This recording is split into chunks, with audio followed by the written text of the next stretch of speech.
Hey everyone, Daniel here from Twin Bytes with another tutorial for you, this time with Excel 2019 through the Office 365 subscription. And with Excel having headers that you can scroll, and also when you go to print that you're going to have the header showing on every single page of your printout. And thanks to Hugh Barnsley for making this suggestion to do this video. So stick around.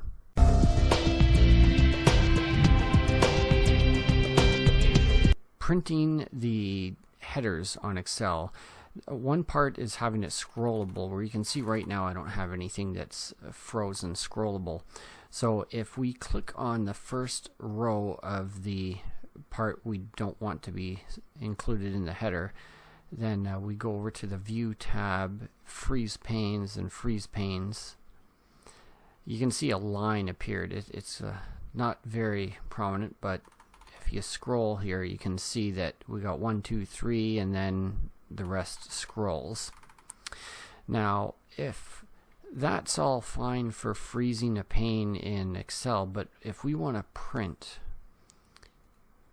and we look at the print preview here, it's got the 3 rows here and then the beginning of the scrollable part, and then I go to page 2 and it's showing the content and it's not including the header, and same with page 3.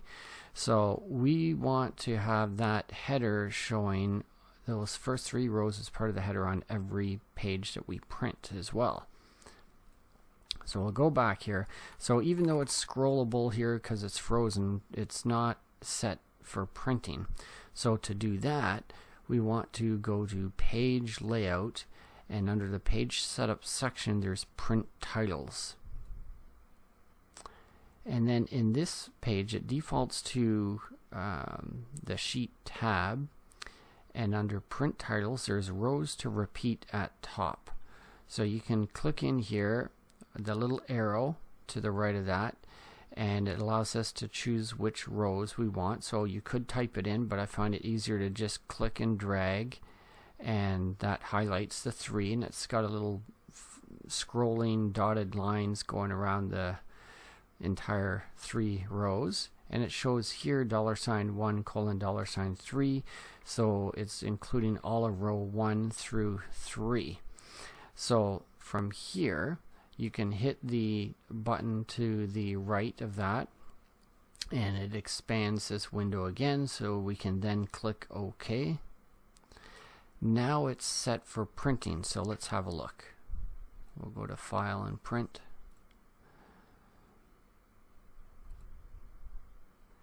And page 1 of course looks the same. We'll go to page 2, and here is showing our 3 headers, and then Content 143 begins from here, and then on page 3 we now have the 3 headers there as well with the rest of the content. So that is how you include all of your headers on printable forms, as well as just having it with frozen panes to scroll in Excel. Hopefully you found this video helpful. If so, please give it a thumbs up, subscribe if you haven't already, and stay tuned for future videos. Thanks so much guys, and we'll see you in the next one. Bye for now.